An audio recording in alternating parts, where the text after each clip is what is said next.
episode of Late Entry. I gotta start off by saying usually we try to have an episode out every Wednesday at noon Eastern. Um, we did record an episode Tuesday night, like a little over 2 hours, and realized I guess at some point there was an issue with the audio. So basically, my audio did not record at all. So big episode we did gone.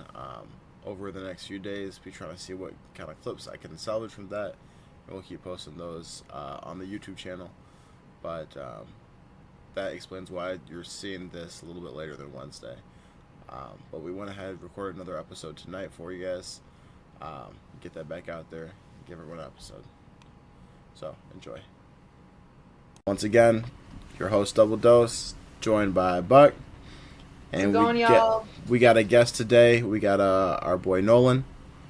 Hey, everyone. So let's get right into it. Last night, Luka returns to... Well, I guess he didn't return, but he played his former team in the Mavs. Buck, give us your thoughts. That was a pretty good game. It was enjoyable to watch.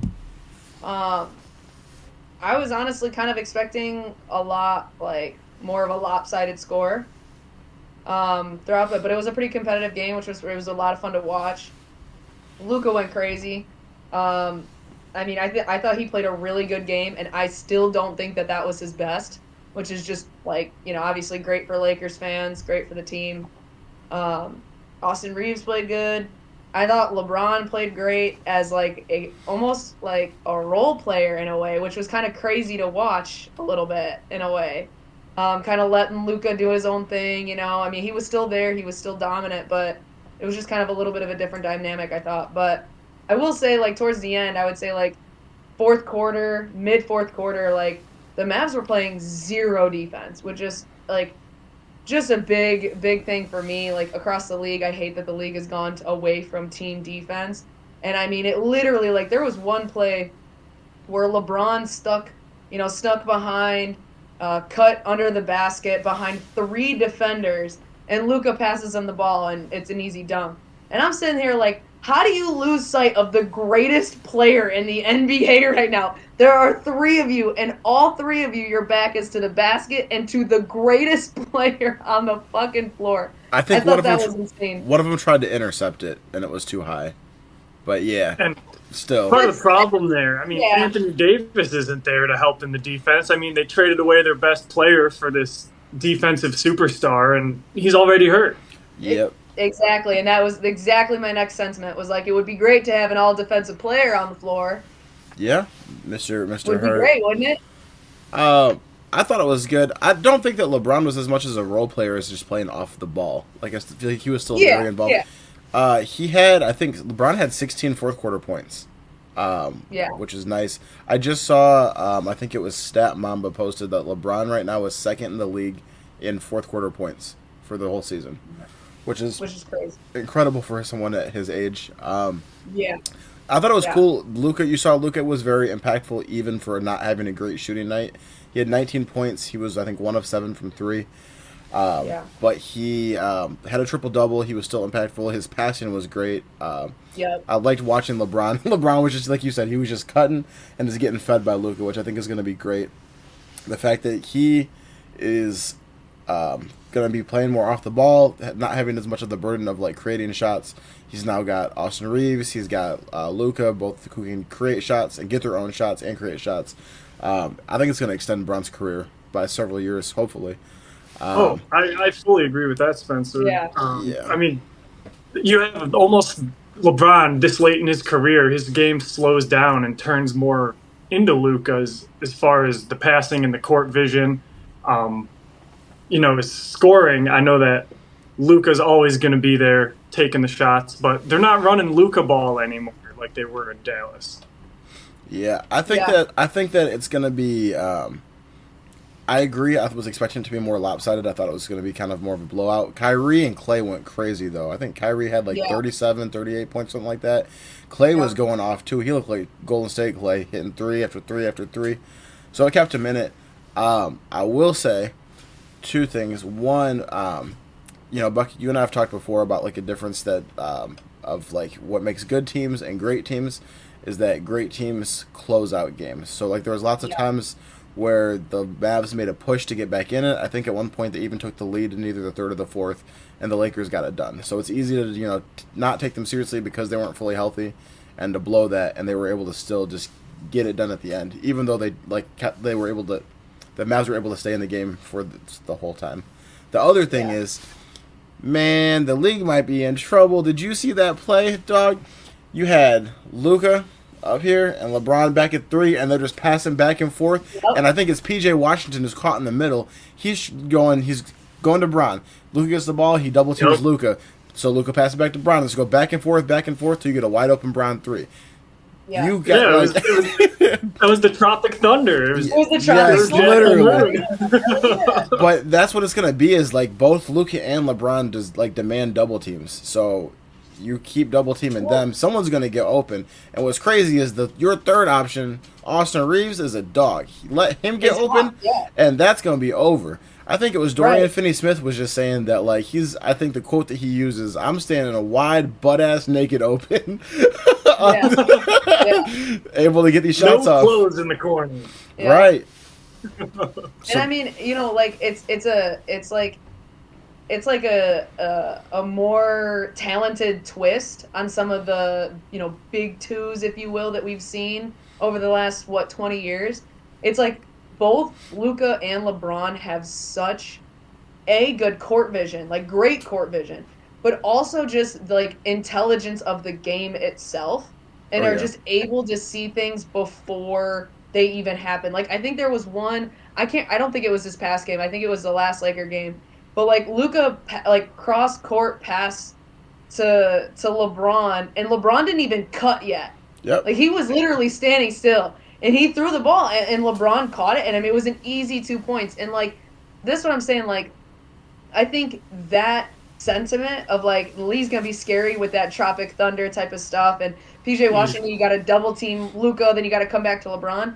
I mean, to me, like, absolutely agree with your point, Spencer. But, like, that's the price you pay for not playing defense over the last 15 years. You know what I mean? Like, as a whole, like, this is the issue with, like, if they were to have a good defensive team, I'm not saying it wouldn't be. I'm not saying LeBron and Luka wouldn't be a problem. They absolutely would be. I'm just saying it wouldn't be as easy as we just saw last night. I guess. And to your point of like closing it out, I think that's the LeBron effect. You know what I mean? Second in points in fourth quarter. Like if you have LeBron on your team, and you as a team, regardless of LeBron, can at least keep in the game to the fourth quarter, you have the LeBron effect, and that's what makes LeBron so great. Is that you're right, and that makes whatever team he's on so great, is that he'll close those out. You know what I mean? When it gets down to the wire and it's close and it's in the fourth quarter, he's the one closing those out. And I think with Luka and just the dynamic, when that chemistry really clicks at full throttle, like, it won't just be up to LeBron. Like, I think there's a stat out there, LeBron's not super clutch, like, in buzzer beaters or whatever. Like, super clutch in the sense of, like, fourth quarter points, but not in the sense of, like, buzzer beaters. But now you have Luka, who is also, like, kind of a guy that takes over a team and can take over a team no matter what. So now it's like you have this two-headed dragon coming at you, and you don't play defense. Like, this is going to be scary for all these teams. Oh yeah, the Lakers are very dangerous heading into the playoffs. It's going to be very hard to beat them. Obviously, they have all eyes on them. They're the most popular team in the league. They have been for, 50 years now. I think that LeBron is going to be able to get it done any single way. He's proven it time and time again. What do you guys think about? I mean, even Austin Reaves trying to up his game to match that Luka and LeBron, to fit into that third piece that'll be an all-star in the future. Well, I think he's great. I mean, we had that what was it, a few weeks ago, if that, where LeBron and Luka were both out, and JJ came to Reaves and was like, "We need like 30, 10, and 10 or something for you." So Reaves went out there and got 48 and 8, and they won the game. Undermanned. So it's like, yeah, I think that Reaves is great. What I think is going to be really, or what I think is really good about Luka being there is the fact that he can do the heavy lifting through three quarters. So LeBron has always been able to like dominate the game by himself. Like it's just put the whole team on his back and carry it. As he's getting older, I don't think that he's got the energy to do that every game like he was able to do like 2019 like Cavs type like season. But what's great is the fact that if, like Buck had kind of mentioned, if you get him to there, he's going to close that out. So I think the fact that Luka's going to be able to like I said, Luka and Austin Reaves together, the rotations JJ's got are cooking.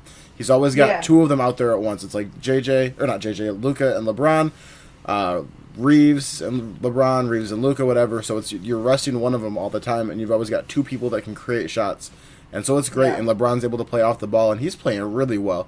I saw someone had posted something today. I forgot who it was, but they were like, everyone thinking that LeBron can't play off the ball is just the example of if you tell a lie long enough, people think it's the truth. No, facts, and I agree. Like LeBron has so many facets to his game, and I think that's what makes him. You know what I mean? That he can, if any particular matchup calls for him to play off the ball, or to play more in the post, or to be a floor general point guard creating everything. Like no matter what the situation calls for, he always steps up to the plate, and that is what makes a great player, right? And like I think it's great, like Austin Reaves coming up and having going undrafted, having 3 years under on the Lakers, and now I think this is his 4th year now. Like to see the progression in him specifically is immaculate, like almost night and day. And like I don't know. You could attribute. I would like to attribute, 70% to him. Obviously, he's putting in the work, physically, mentally, and this, that, and the other thing. But I don't know. Would he really be where he's at without LeBron? Without the veteran presence of, LeBron pushing him or whatever that it looks like in the locker room or in practice. But to that end, like resting, Austin Reaves and having Luka and LeBron on the court, or resting LeBron and having Luka and Reaves on the court. Hopefully, Reaves can keep it up. Like, it's really not a question, can LeBron and Luka keep it up? It's really the question is like, can Austin Reaves play at the level that he's playing or higher for the rest of the season and continue to progress in the way that he has done? Because really, at the end of the day, when you have the Lakers going against, the Mavs when they're all healthy with AD, or the Nuggets and Jokic is actually playing up to his potential.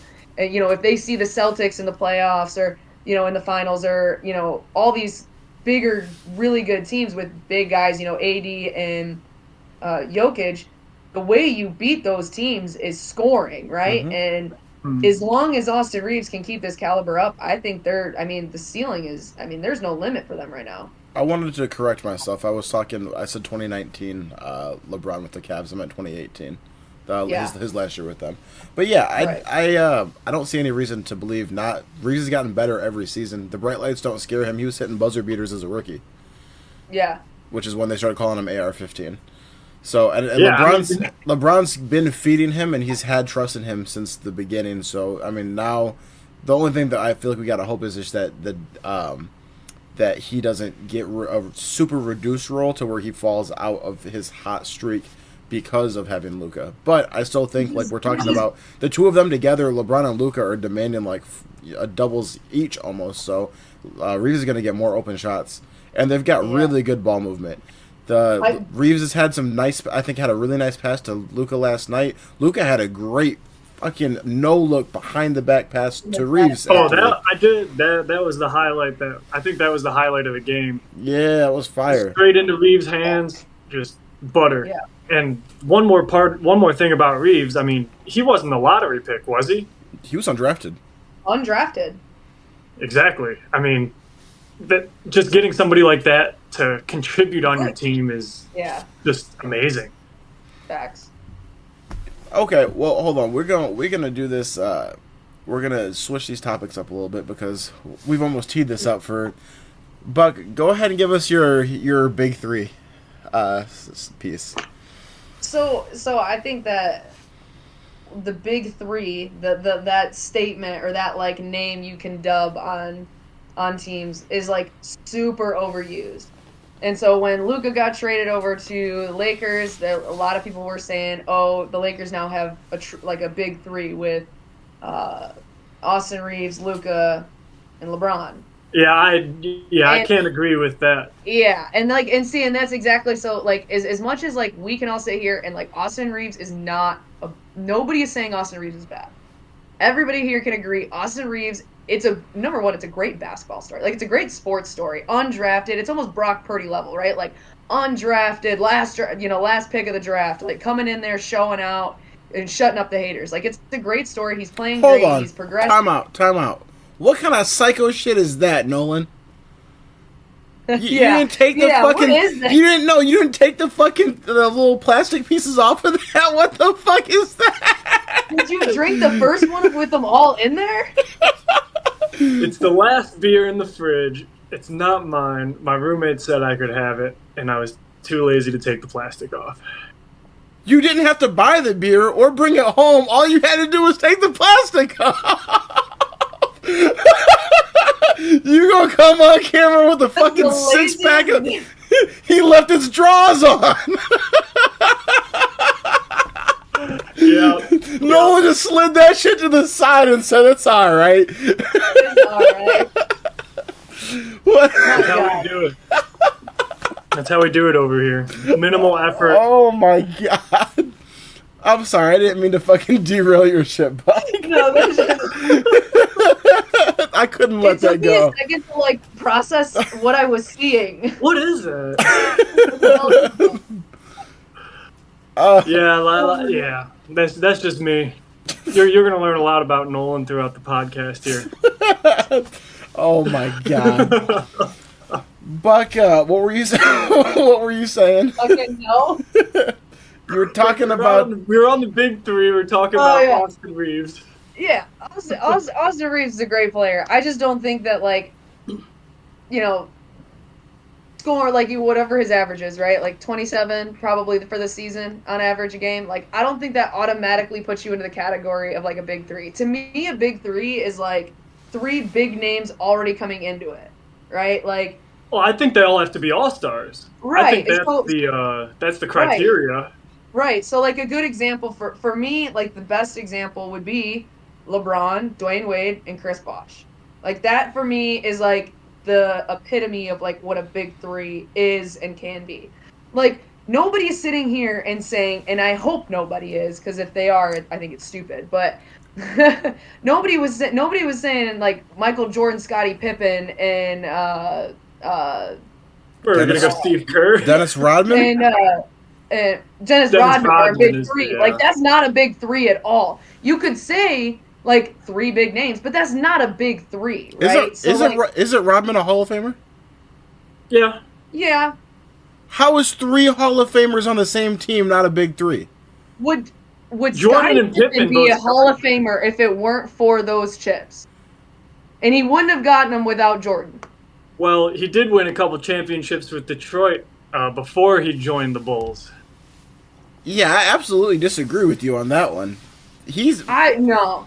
The stories you hear about Dennis Rodman are crazy. Crazy, yes, indeed. Like basketball Great player. stories, Hall of yeah. Fame player. Yeah. I think that the difference between the big threes then and the big threes now are the that's a good free point. agent That's a good point. signings. Two different eras. But regardless, now it's oversaturated. Way oversaturated. Like, Well, it LeBron, started. Luka, and Austin Reaves are not a big three. I do agree with that, mainly because of the Austin Reaves part. But Right. they drafted Austin Reaves. They traded for Luka. I don't think that you can classify that as a big three, like when two other people come to a new team to form that super pact at the same time. And it started with Boston with Ray Allen and Kevin Garnett. So, is the only way you can have a big three by acquiring someone via a trade or free agency? Yeah, I do. But I think a lot of it has to do with the player forcing themselves in there as well. Yeah, and I would say, like, I don't think that's the only way. I just think that's traditionally the way it's kind of been, you know what I mean? Like you can, like, okay, theoretically you could draft a player, okay, and by year 5 of that player's career, he's still with the same team he got drafted in. He's got 3 All-Stars. Maybe he took him to the finals, and has got individual accolades on top of that. This kind of Then sounds you like go the get 2 Milwaukee other Bucks. Now you go get 2 other players that are already established in those careers. Automatically off rip, I don't think that makes it a big 3. So It could be, just like the Lakers right now. LeBron, Luka, and Austin Reaves absolutely can turn into a big 3. I'm not saying there's not a potential for it. I'm just saying off rip, just because a guy is going out there and scoring 27 a night right now in year 4, when the previous 3 years, that's not at all what he was doing. Still a good player, not discounting anything. I'm just saying, like, that doesn't automatically give you that name. Like, 3 good players or 2 great players and a good player doesn't automatically give you that like name. That's why I think that classification comes from 2 outside players coming at the same exact time. Yeah. So I guess 3 things. I do agree that big threes, like that name, gets tossed around too much. Like it's not always bestowed on something that deserves it. I guess I don't even necessarily know if I would push back too much on the fact that the Lakers aren't a big 3. I would ask you though, do you think that if Austin Reaves was a lottery pick, if this would be a different conversation? No. You don't think so? I would still stand by it. It doesn't. It really. Like. Yeah, okay, like if he went drafted 1. So you're saying 2, 3, even if he was a lottery pick, again, that doesn't automatically put that. Does it give him more to that side? Like I would be more inclined to say that they are on their way faster to a big 3 if he was a lottery pick, potentially. But again, for me, it's less about where you came into the league, like as far as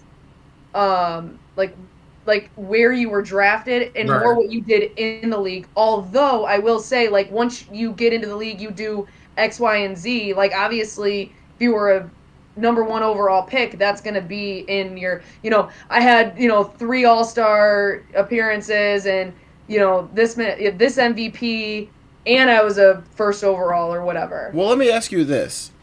What if Austin Reaves was Wembenyama? Are you telling me that if Wembenyama was drafted by the Lakers, you're telling me that LeBron, Luka, and Wemby aren't a big 3? I think that would 100% be a big 3 because Wembenyama is now an All-Star. Because he made an All-Star team this year. I think if you have 3 All-Stars on your team and those All-Stars come to the team, I think that's the big 3. You think the Phoenix Suns are a big 3? I don't think Bradley Beal is an All-Star anymore. But he was when they got him. You think that? But he was also on one of the worst contracts in the league with a no-trade clause. And see, I think I'd be more inclined if you had an All-Star. But like right now, if I don't know what in the fuck would go wrong for this to fucking happen, but I guess anything can happen after we saw the Luka trade. But like, let's say Wemby went to the Lakers right now. Yeah.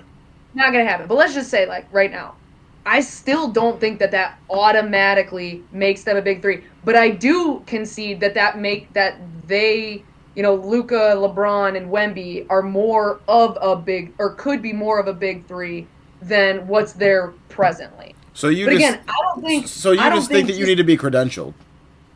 Correct. 100%. Okay. It's just about your merit and credentials. So I'm not saying that I don't think that. I guess I agree with you. The Reaves doesn't have the credentials. All I'm saying is look out, because when you're playing with the talent that you're playing with, like his whole career, he's been playing with Hall of Famers. He's got LeBron on his team. He had AD on his team. Now AD is gone and Luka's there. So you're never gonna see. I mean, when they don't play, he dropped 40 points. So you're never going to see with the 2 of them there what I guess his potential could be. I'm not necessarily saying that it's the same situation, but think about Jalen Brunson was literally on the back burner in the Mavericks. He leaves in the free agency, goes to the Knicks. He is a bona fide all-star. And the Mavs had no idea what they had there. So I'm not saying that. I guess I'm not saying that I don't think that Reaves is there yet. I'm just saying like Like, keep your eye out. but like, okay, but like, go explain that a little bit more, because like we talked about this a little bit too. Like, I understand where you're coming from. Like, okay, he wasn't that he was on the back burner in the Mavs. He went to the Knicks and now he's a star, right? Okay, I get where you're coming from, but like that doesn't necessarily like He wasn't a stud it's coming out all of about Dallas. how you play, right? Like, Well, sometimes yeah, it's you might having. have been It's about. My point is about it's having the opportunity to be you, have your own team. If Austin Reaves left the Lakers and went to fucking like the Utah Jazz, who has no fucking good players, do you think that Austin Reaves next year would be on the All Star team because he'd be leading a team and be putting up fucking 40 points a night? That's I guess what I'm saying. Definitely, he would be. All players that join a big three, number three gets diminished heavy. Chris Bosh's numbers dropped. To a lesser extent, Kevin Love on the Cavs dropped. Like, Austin Reaves is fitting that third role perfectly. He's just a fucking nobody because he was undrafted. Okay, but like, and that's the thing. It's not necessarily. I feel like if you're at a big three, it's like you're a big three, not one of those being like, oh, it's just the third guy. right. So that was What my, I mean, like, and see, and that's my argument with the whole thing. Like, yeah, you could say like if he was on a different team and nobody was there and he was putting up 40, but that's all like conjecture in a way. He could flop without having the all-stars there. He could flop. You know what I mean? Right. You could theoretically say that if he went to the Jazz right now without LeBron or without the coaching staff or whatever circumstance, that now he's in a worse circumstance. Like, yes, you could say the opportunity for him individually is higher, but that doesn't necessarily that he's going to meet that opportunity to the extent of 40 points what he's putting up with the Lakers when Luka and LeBron are sitting. I guess Okay, I'm just saying, like, in general, it's the credential you have going into it. So I'm going not into saying the that like team. potentially they could become a big three. yeah. So I guess with what you're saying and like the actual like classification of like big three, you're 100% right. I think that over time that's changed, and I think that we're not going to see very many big threes anymore with the new cap situation with like the aprons. Like they've made it Yeah. specifically to prevent building super teams. So I don't think that Yeah. we're going to see a traditional like Heatles big three anymore. I think Yeah. that people now when they talk about your big three, you're just looking at the best three players on the team. So I feel like because Easily. you're gonna have like your Exactly. best player has the ball, your second best player has the second most shots, third player there. So I think they're like when they're comparing teams, if you take like I don't know who's like the Warriors for example, right? So we're gonna take like best player, like their top three players. So it's like all right, you've got Steph, you got LeBron, you've got fucking Jimmy, and you've got Luka. Then you go down to three. You've got Draymond versus Reaves. Whose big three or whose top three players do you think is better? Because if the top two cancel out, which third option is getting it done? I think that's kind of where that conversation has changed now over the last since 2012, or I guess since what the Warriors. The Warriors probably the last big three, big four. I don't know. We also had that stint of KD, Kyrie, and James Harden in Brooklyn. And that was ass. They Yeah. also Yeah, never they also never played together. They played 11 total games, all three of them together. Which, like, but that in and of itself is a big three. Doesn't make it a Exactly. good big three. It Right. flopped, right? Right. Like, it doesn't, just saying the big three doesn't make it doesn't make you inherently good, and doesn't, or the team. And I also think that just having three good players doesn't inherently give you that name either. And that's where That's I think fair. that big three came in because they had KD and Harden at the exact same time. Right. Right. And like if you think about it, KD, Harden, and Kyrie are like those are like household names in a sense, right? Like Oh, yeah. you kind of know those names, right? Like if you're even just a casual fan, like you know who those people are. Mm-hmm.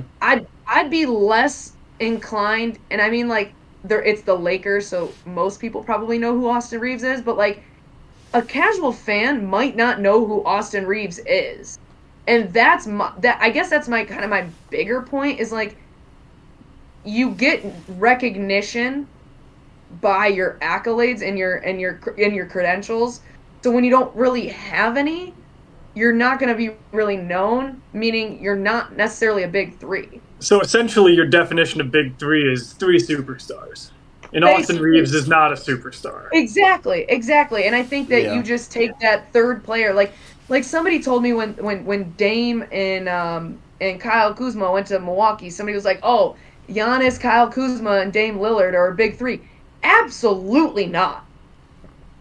I agree with that take. I agree with you. Kuzma's made a superstar. He's made an all-star team though. Correct. I don't think they're a big three. Yeah, but, and I don't think Kyle Kuzma is a superstar either. Yeah, it's still got to pass the smell test. I mean, somebody tells you Kyle Kuzma to the Bucks. What year did he go to the All-Star game? 2 or 3 years ago. Yeah. 2 or 3 years ago when he was still in the Lakers. No, he was in the Wizards. He was a Wizard. He was in the Wizards. Okay, so with nobody else. Okay, so he had Theo at the time, but he was injured and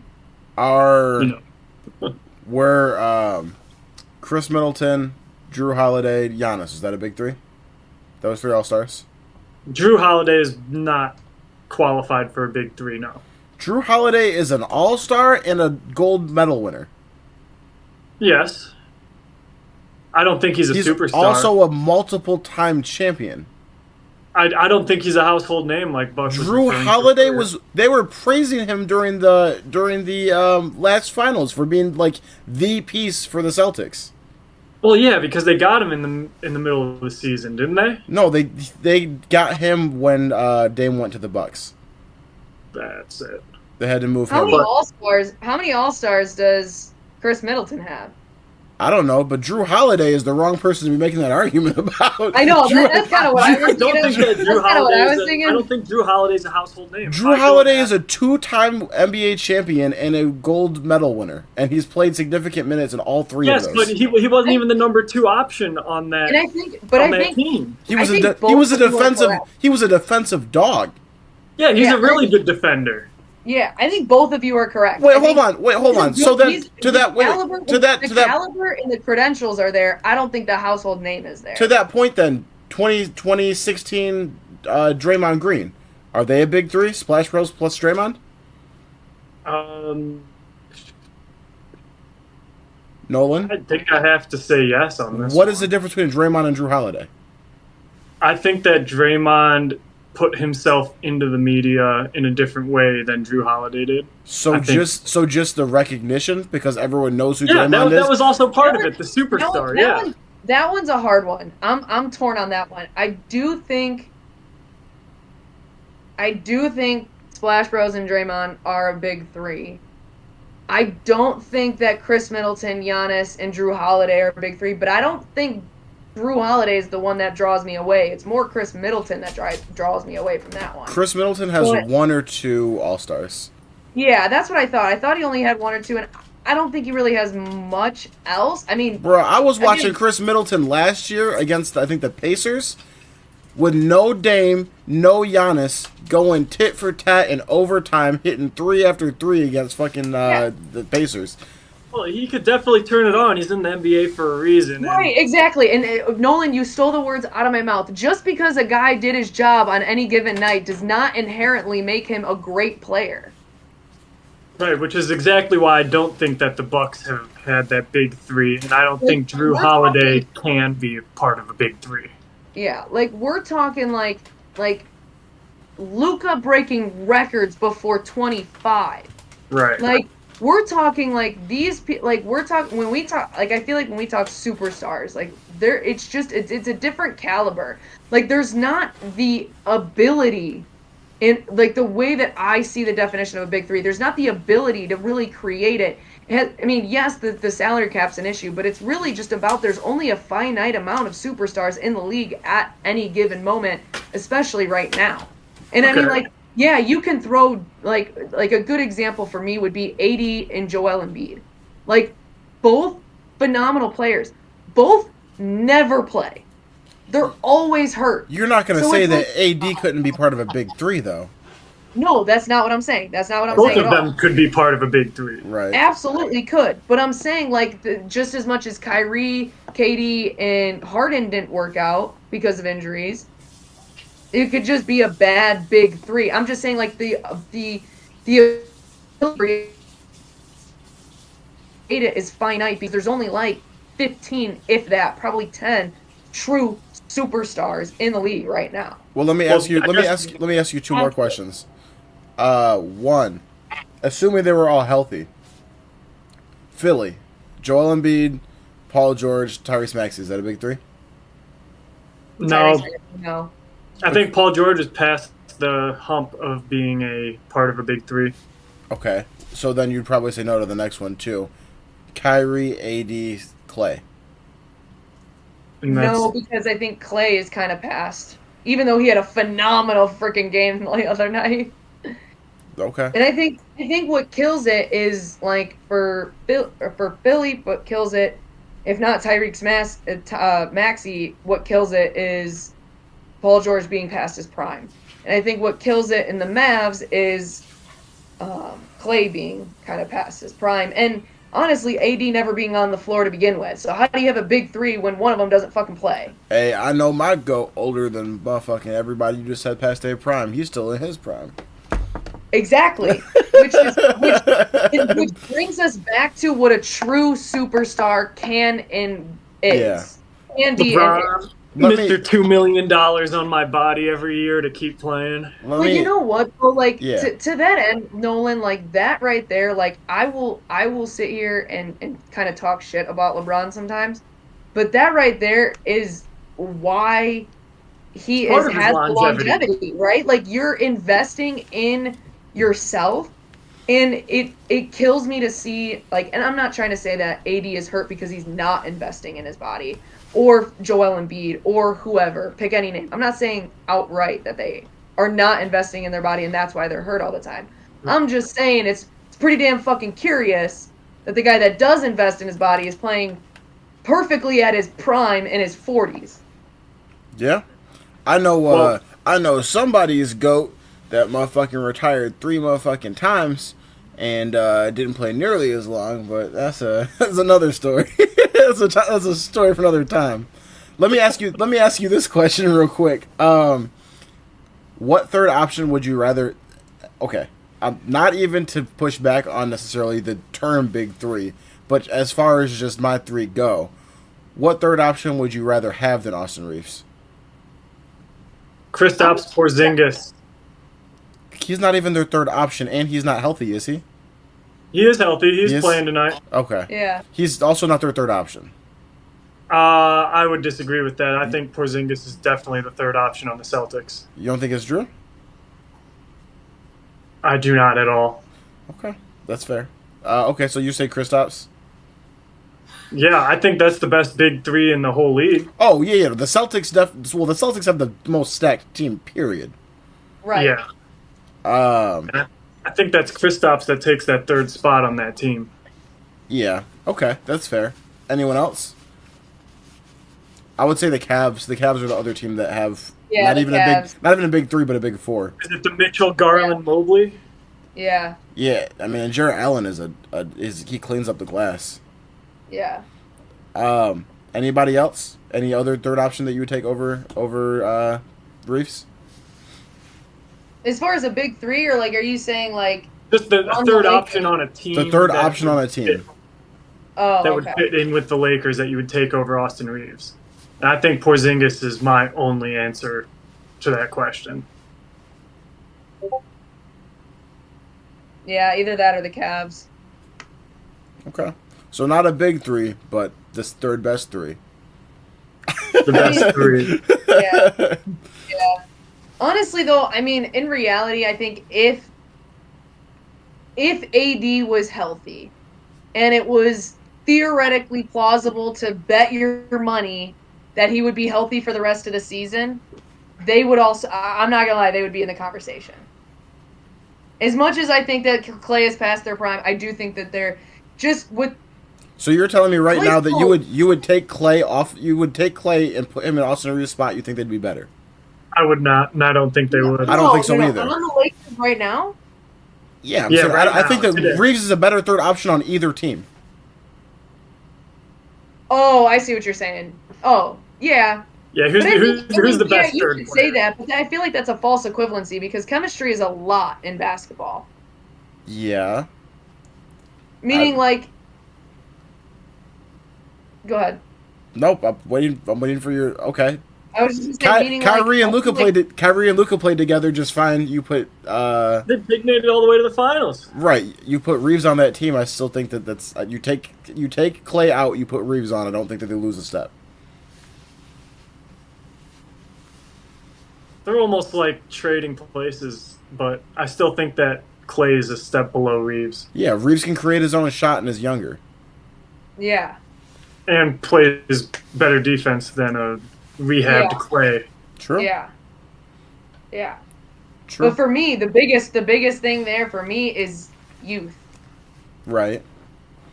Yeah. Well, what do you guys think about OKC with the? Well, obviously they're number 2 in Chet. He's hurt, but SGA. Who do you think is their third option right now? Isn't it Williams? Yeah, Yeah, it would be Williams. But I mean, I guess that can kind of lead us into our next topic, anyways, of talking about how the who we think is gonna be the Final Four, and who you think people are scared of. Because I'm gonna say right now. I said this I think last week about how if the Lakers saw anybody other than the Nuggets to get to the conference finals, I think that they're winning. I think the Lakers are going to the conference finals. And now I'll even say the Lakers just beat the Nuggets the other night, and I know it was just one game, but I'm not too concerned. I'm still most scared of them. But if you think that after seeing the way that the Lakers are playing, I'm not scared of motherfucking the Thunder. I'm not scared of the motherfucking Houston fucking Rockets. I'm not scared of any of those guys. I'm only scared of the Nuggets, and that's just because of fucking 2 years of trauma. yeah, yeah, yup. What do you? I mean, the Thunder just blew a big ass lead to the fucking Wolves the other night. Yeah. Well, Yep. what's the difference that you see in the Nuggets this year versus last year, where they would be able to take out the Lakers like that? For one, they're a little bit worse. And number two, the Nuggets are a little bit worse. And number two, Right. I'm not blaming this on AD because there would be games that AD would play great. I think that sometimes shit is just about like almost like a superstition kind of like vibes type shit. Like every time the Lakers played the Nuggets, they were just getting their asses whooped. It happened fucking back-to-back years in the playoffs. And I think just about, if I can remember, I maybe am blanking, but I don't remember them beating them in the regular season ever. Every time they ran into those motherfuckers, they would fucking win. AD would fucking guard fucking Jokic for 24 seconds. On the 25th second, fucking Jokic stepped back and hit that fucking bitch and hit it, dog. I just think this shit's different now. I think that the Lakers have a different fucking vibe. They already had good chemistry and they were playing well this year, but I think that Luka has revitalized the entire team. They're even more energized. They're even more hungry now. They're like, shit, we already had Bron, greatest player of all time. Now we got baby Bron over fucking here, nigga. Let's ride. Like that's what I think. I think that they just believe, and I think that they got buckets, and I think that AD is. I like AD a lot. I think that fourth quarter he's not putting up the numbers. It always came down to LeBron's got to fucking close this out. Now you've got Luka on here as well who can do it. Where I'm concerned about is the fact that fucking. There's no fucking real center. I mean, you got Jackson Hayes. That's it as far as a center trying to play against Jokic. But they just held Jokic to 12 points the other night. Granted, for one game versus a 7-game series versus adjustments versus all of that. But I'm just saying, like, we got the firepower. I think honestly, if Jokic has even slightly better of a game than he had the other night, and you get lucky for a 5-game, 7-game series, and he doesn't play super great, honestly, I think the Lakers can outscore him. Right. Be damned if Jokic throws up 35, 10, and 10, right? Like, with Reaves playing how he is, and Luka and LeBron playing how they are, I don't know that there's somebody that can outscore them the way that they're going. Hopefully they can keep it up and keep working on it. But, like, I think you're right. Like, be damned, OKC and the Houston Rockets. And I don't think the Mavs are really going to be an issue, even if AD is healthy. Bro, the Mavs took the fucking Thunder out last year. And the fucking best player on the Mavs last year is on our team now. Yeah. I mean, I know shit's different year to year, but you know what I mean. Like, I feel confident in that matchup. Second of all, are you wait before we move on? Are you fully discounting the Memphis Grizzlies as well? I give a fuck about the Grizzlies. LeBron would love to fucking play the Grizzlies, so we can school those little ass boys like he does every time they play. Same thing with the fucking Rockets. You remember fucking what was that bitch nigga's name, bro? Was on the Grizzlies. Now he's with the Rockets. What's his name? PJ. No, not PJ Tucker. I know exactly who you're talking about. I can't. Bane? It's not Bane either. That was the name that I was thinking of. I can't think of his fucking name. Anyways, I remember he had that dumbass fucking thing. Oh, I ain't scared of bears. I poke bears. So then the next fucking 2 games, LeBron gave him 40 one game, and the next game they beat him by 40 because he had made a joke about LeBron being fucking 40. That nigga said, "I'll give you 40." Canadian dude. It's the Canadian dude. Yes, I can't think of his fucking name, but what is it? Brooks. Yes, Dylan Brooks. Dylan Brooks said, I made a joke about LeBron being 40 and said I poke bears. So LeBron said, 40? Here's a 40 piece, and here's a 40-point loss. You don't think they're any different with potential defensive player of the year?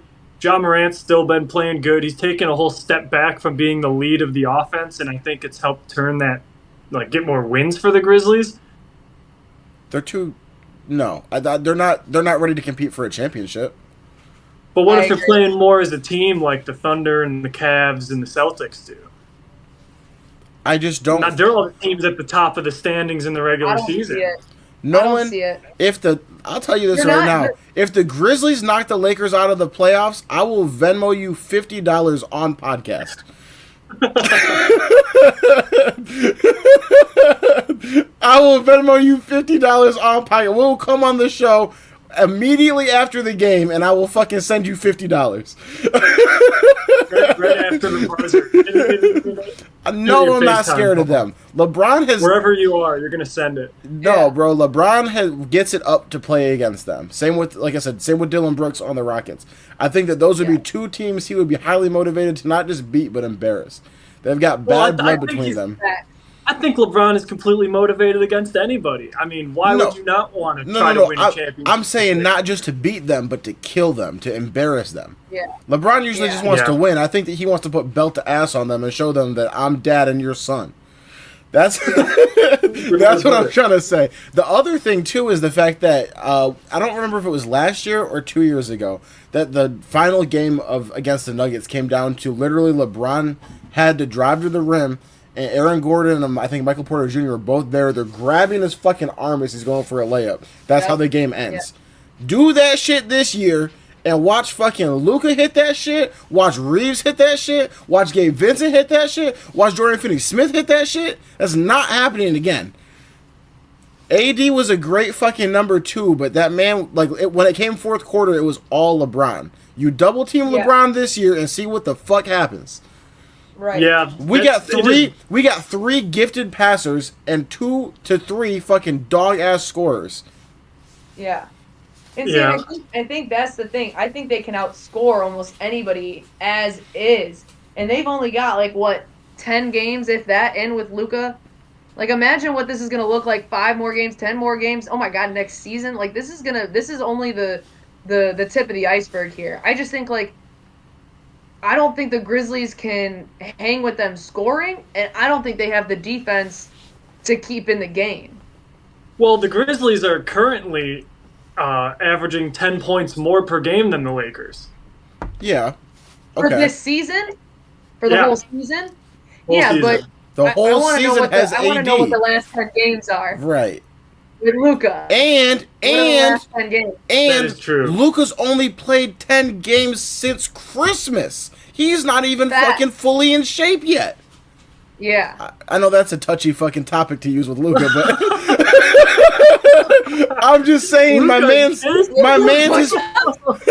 Luka has You see him played. doing push-ups? Yes, push-ups and fucking Nico Harrison sitting there looking at him. Yeah. Bro, That might be the best picture of the year. Of that Yeah. season.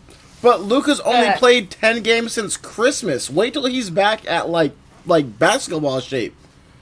Right. Oh yeah. Right. So yeah, I mean you're talking about like Buck said, that's a fucking total season number. I want to see what this looks like as we get closer. When Luka turns that shit on. Right. We have yet to see Luka fucking go nuclear yet. Which we know he's capable of doing. And to that end, and we have yet to see what that looks like on LeBron's end. Like, okay, Luka goes nuclear. What does that mean for LeBron? And subsequently, what does that mean for Austin Reaves? And what does that mean for Finney Smith? And what does that mean for, you know what I mean? Like, you have such dead-eye scorers on that team. You get Luka to go nuclear. Okay, by the third quarter, they're damn near triple teaming this bitch. Okay? Right. And LeBron is just wide open. Then LeBron hits threes. What the hell do you do? So the most important question I would say then is, what team in the West has 3 ISO lockdown defenders? To make you make Finney Smith, to make you make Gabe Vincent be the guys that have to score. Tell me what team's got 3 ISO lockdown defenders. Because as soon as if you have to double team, you're fucked. I don't think there is one team that can, and I think the only thing that even comes close is a team that's not even in contention in the Warriors, and I think that they can't even do it consistently. I know. Well, the Thunder. What about the Los Angeles Clippers? I mean, James Harden's really stepped up his ISO defense. Is that a joke or is that serious? No, that was dead ass. You're being for real? I mean, You haven't seen James Harden play lockdown defense on the perimeter? Nolan, are you going to look me dead in my eyes and tell me you think James Harden can lock down LeBron or Luka? Absolutely not. So what the fuck are we talking about? So what are we talking about, dog? I don't think that there's anybody in the league that can lock down either of them. But that's my point. That's my point. Yeah. Fucking the best. Yeah, but if we want to go towards the best defenders, is the best defensive team that's who it is. The best defensive team by stats is the Thunder, right? Correct. The Thunder that just gave up 42 points against the fucking T-Wolves the other night, 42 in the fourth quarter. Yep. Yeah. You're talking about 2 guys that have been there before. LeBron knows how to he's not going to shrink in the bright lights. Luka was just in the fucking finals last year. Yeah. Like they've got the fucking been there before to get that shit done. As compared to some of the teams that I think are still pushing up but don't know how to win. Which, like, into that end, like the Thunder are just closing out the game, their game with the Nets right now. The Nets are not having a good year, and the Thunder, you know, best defense in the West or whatever, just allowed the Nets to score 121 points on them. Final score is going to be like 128 to 121. So, like, you're a great defensive team, but you can't even lock down, you know, below 500 teams. Now, the one thing that I'll say is that Chet isn't there. But Chet... The Thunder were losing in this game tonight, so they did have to make a comeback. No, I think Chet played tonight. No, I'm talking about the other night I'm talking about. Okay. So, I mean, they got to get him back in the mix, but... Yeah. I don't know. I think that, as I'm looking at the competition, if I was to give my final 2 for the West, I think it would probably be the Lakers and then either the Nuggets or the Thunder. Yeah. But I guess what I'm saying is I'm not necessarily... I mean, like Draymond was talking about on Christmas, like, no one in the West really scares you. The fucking... I think that... Playoff Jimmy? Yeah, that's... The Warriors could be concerning. They could be concerning because they could score. I think that would be... And I think the only team that can really hang in there scoring-wise would be the Warriors if they can get the chemistry and run it with Jimmy and Steph, and if Draymond doesn't get fucking suspended for the rest of the season. And I think that they're going to be... Texas yet. Right. I think that they're going to be a dark horse team, a playoff team for sure. Yeah. I just think the rest of the teams, they're too young. They haven't been there before yet. And I don't think that... I mean, like, Think about like the fucking the Timberwolves. They were made it all the way to the fucking conference finals last year. They took a step back because they fucking traded fucking Cat for Julius Randle. I don't know why the fuck they did that, but Yeah, that was some know why they did that horrible either. front office dumbassery. yeah, they looked like the fucking Dumbass, they right? looked like the stupidest team in the league until Nico Harrison said, "I'm a late contender." Yeah. I mean, do you guys agree? Lakers on one side, either Thunder or Nuggets on the other side, or do you guys have different Yeah, predictions? I agree. I think it's going to be the Nuggets, not the Thunder, but yeah. I'm gonna go with Nuggets and Thunder. I don't think the Lakers are gonna be able to do it. I think that they have the talent with Luka. Something I don't know. I'm riding underdog on this one. Who knocks the Lakers out? The Thunder or the Nuggets? Probably either of those teams, but I think the Nuggets have a better chance. By the Yeah. way, I am going to see the Nuggets on Friday night against the Pistons. So Okay. looking forward to see Jokic play in person. Dog, Yeah, solid. did I ever tell you what happened when I went to see Jokic play in person? What, he dropped 50 on your ass? No, dude. Lexi's favorite player is Jokic. And so for Christmas last Same with year, me. I got fucking tickets for the Bulls versus the Nuggets. We went there. Jokic got ejected in the first quarter. Oh no. I was furious, dog. All for That chirping. motherfucker for- never gets ejected. For chirping at a ref. It led the first topic on First Take the next day was Stephen A. Smith telling the refs that they needed to fuck off. Oh my god. I was That so... fucking It was on Serbian night. Oh no. Because Chicago has a huge Serbian population, which I didn't know. But yeah, I was Yeah. mad as fuck, dude. Damn. So good Yeah, luck. You need to buy that ticket insurance next time. I think Ticketmaster owes you a refund on that. Yeah. So I will say that the Nuggets are the biggest concern for me still. Now we got to go over to the Eastern East. Conference. I think it's Cavs and Celtics, and I don't think it's close. I think This- it's Cavs and Celtics, and I think the dark horse is going to be the Pistons. The Pistons have been really hot the second half of the season. I don't think that they'd be able to take 7 games against a fully healthy Boston. No. The Pacers have kind of had our number this year as well. I don't think they're a good team that's going to be able to make a conference finals, but You think the Pistons? shit, I didn't think the Heat were going to be able to make it either. Do you think the Yeah. Pistons could beat the Knicks? That's what I was just going to say. I think theoretically, you get down into the playoffs, if the Pistons can make it in, and I think the Pistons possibly could beat the Knicks. And if the Pistons got to play the Cavs before the Cavs have to play the Celtics, that's just money in the bag for the Celtics. I think the Pistons can wear down the Cavs. The Cavs will probably win the series, and then they go in kind of tired for the Celtics series. Do you know how funny? Do you know how funny it would be for the Pistons to lose to the Cavs as soon as they get back into the playoffs again Yeah. with no Brown? Yeah. With no Brown. Yeah. Right?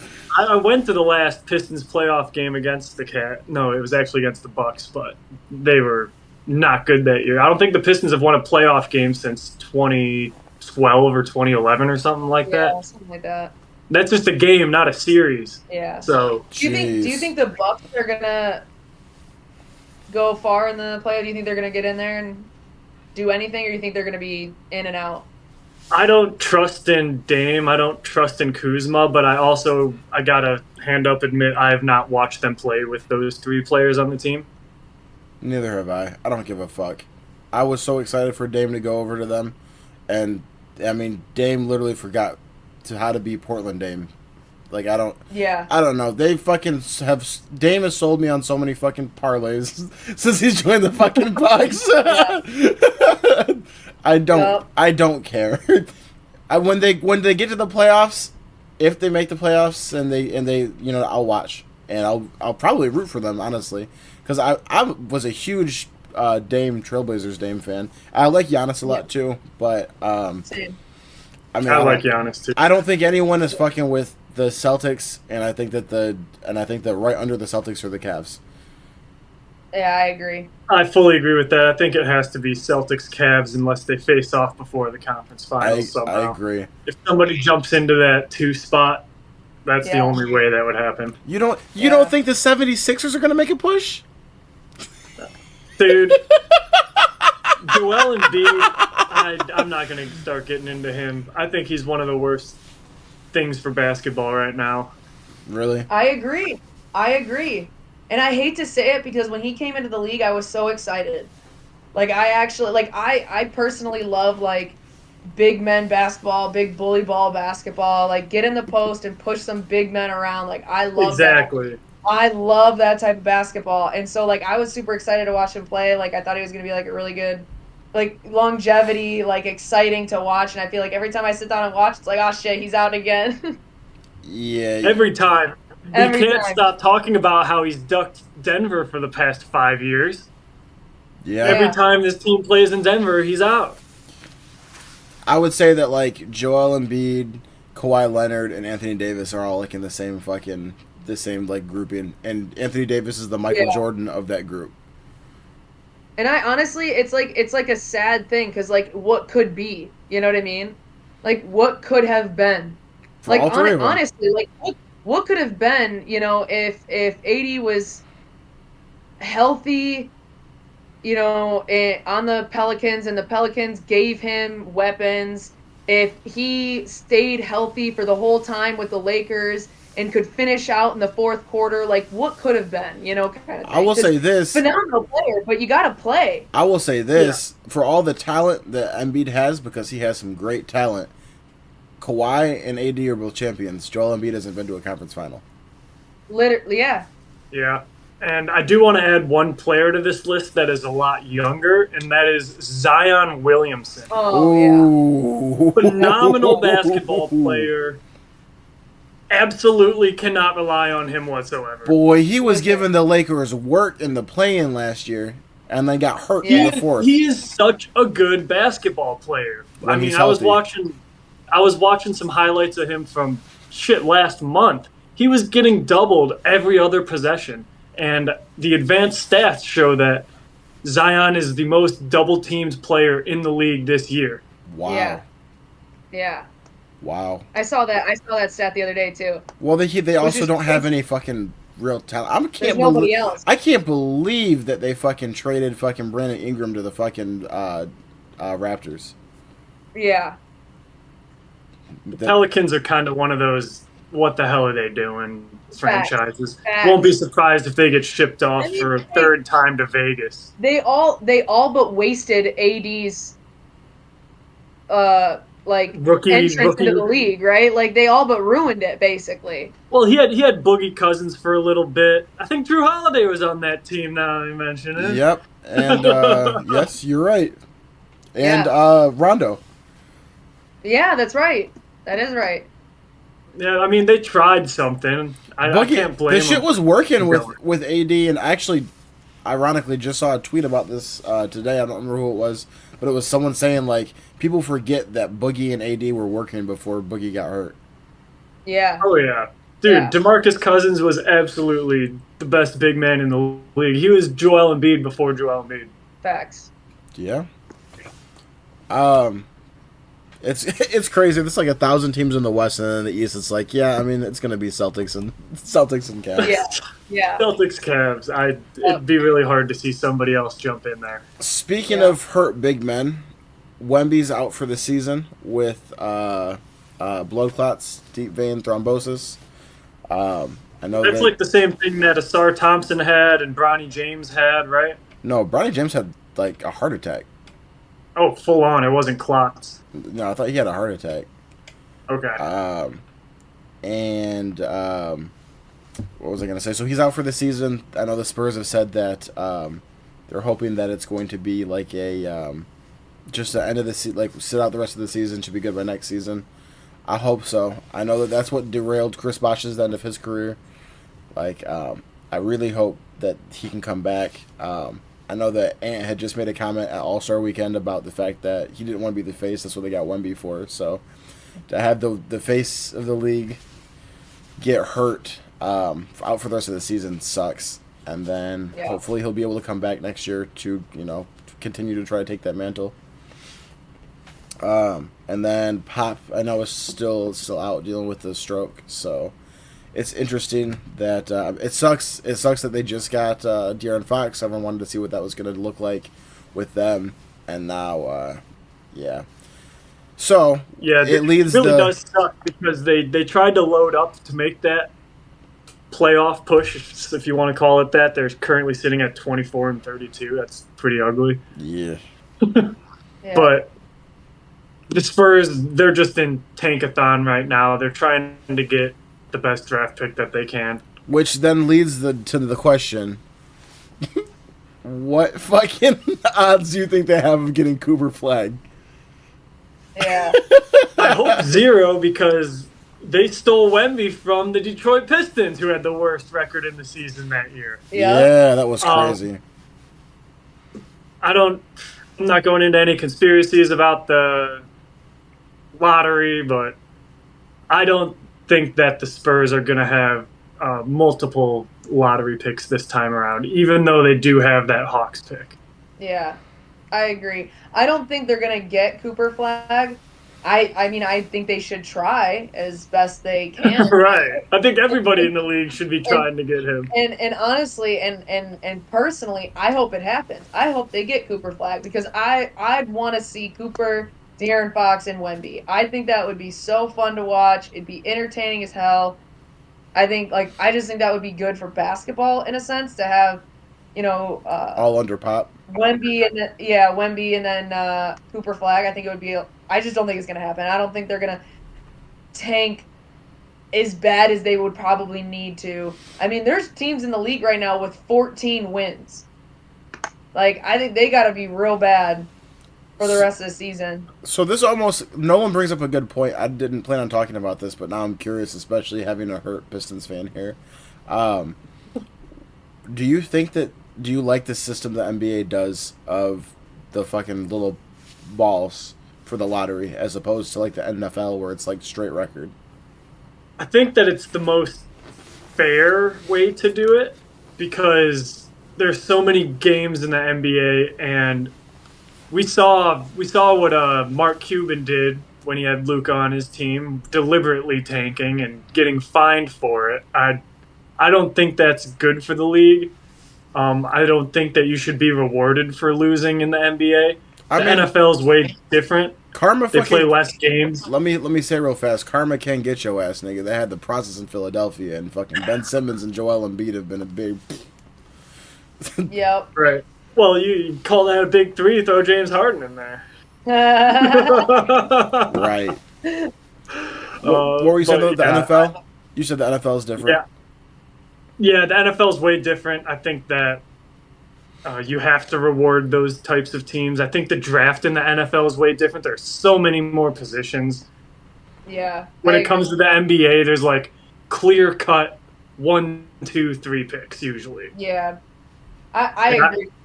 And I think that's where the lottery kind of levels the playing field, even though came to fuck my team the past 4 years in a row. I think it's annoying as shit, but I think it is the most fair way to do it. I agree with Nolan. You can't, in football, it's really hard to sit there and say yeah, they tanked. We're tanking for the one quarterback that everybody wants. Yeah. So not every team needs a quarterback. Yeah, exactly. So I feel like in basketball, it's you don't want a team to purpose, and you can tell, you know what I mean? There's so many more games, and sitting your players and this, that, and the other thing. I think it's just the most fair way to do it in a sense, and just because of the differences in how lengthy the season is versus the NFL, and Nolan's right with how many different positions there are in the NFL versus the NBA. That's fair. And to that point as well, I also think that in the NBA, I lost my train of thought. We're going to have to move to a no worries. Different topic. I've been there before. I had it and it just went away. It'll come back. Okay. So then, next thing I want to get you guys' opinion on. Motherfucking. This shit is If so. we do want to go back to one thing, there was one Yeah. thing that you said about the face of the league with Wemby and Ant. Yeah. Did you see that video of Ant talking to Obama? He said, "I'm Yes. the truth." Did you see who? I can't remember who it was, but there was somebody like behind who was like kind of KD and LeBron, they were worried. Yeah, they were worried. What the hell is he telling this man? Obama was like, "Ron, come here for a second. This man said he's the truth." That shit was hilarious. I think that just highlights the reason why Ant doesn't want to be the face of the league. He's going to be himself. He's not media trained. He doesn't give a shit. And which is why we should all, as fans, collectively make him the face of the league. I think that shit is like motherfucking like fucking Thanos said. Run from it, hide from it, destiny arrives. The more he doesn't want it, the more we're like, that's GOAT. Yeah. We all love the Anthony Edwards just genuineness. It's beautiful. Oh, It absolutely. I fucking It is. am a humongous Anthony Edwards fan. That's my third favorite Yeah. player, dog. He is him fucking going after fucking his idol of Kevin Durant last year and killing Yeah. him and talking shit the whole time. And then after Yep. kicking ass saying, "I'll see you niggas in the fucking Olympics." That's phenomenal. That's Yes, phenomenal. we need more of it. I love that. Yeah. I think that regardless of him trying to run from it or not, I think that he doesn't want to be his fucking like his life on display so publicly, him be like the fucking Right. the focus like that. But I think that regardless, you keep playing the way that you do, you keep talking shit the way that you do, we're here for it. Yeah. Yeah. Oh yeah. Yeah, that's what we tune in for. I mean, this is entertainment at the end of the day. Facts. Okay, so I need to fucking Nolan, I want you to be the first person to respond to this. All right. Hit me. Jason Richardson says Shaq once took a teammate's mouthpiece, put it in his butt, then took a toothbrush and stirred it in his butt. The teammate unknowingly used the mouthpiece in a game. The whole bench lost it. Lou didn't know what happened until later when we told him Shaq put it in his ass. Matt Barnes then told him, anything in your locker room has probably been in Shaq's ass. Throw it all away. 100% believe the story because I've also heard a story that Shaq took a shit in the guy's shoe in the locker room. That was different from what I was gonna say next too. I had not heard that before. I heard that Shaq used to fucking wait for he would fucking piss in a bucket for fucking a week, and then when a rookie was taking a shit, he would dump it over the fucking stall. I've not heard that one. So apparently Shaq likes to do things with his piss and shit. It's So a nasty motherfucker. I fully believe dog. all of them. It's a nasty motherfucker. Nasty. I would have Just to. from- I would, if that happened to me, any one of those things, other than the shit in the shoe, I guess, because that's as less, you can replace that more. But if I got fucking booty flakes in my mouth, if I got fucking yo piss from a week old on me, You're dying. You're I'm- dying. Yeah. I am hitting that nigga in the knee with a tire iron. And you can explain why you're going to be out for the rest of the season. Right. Facts. Nolan, Yeah. I'm being dead serious. You, at your size, Shaq does that to you. What are you doing? What am I doing? Dude, I'm like 140 pounds. I know. I'm not doing anything. He's snapping me in half. The only thing I can do is try to get some freaking money out of him. Take him to court or something. No, if you play basketball though, you're gonna sue your teammate. Dude, I might be requesting a fucking trade. I don't think I'm hanging around. Get me the fuck out of here!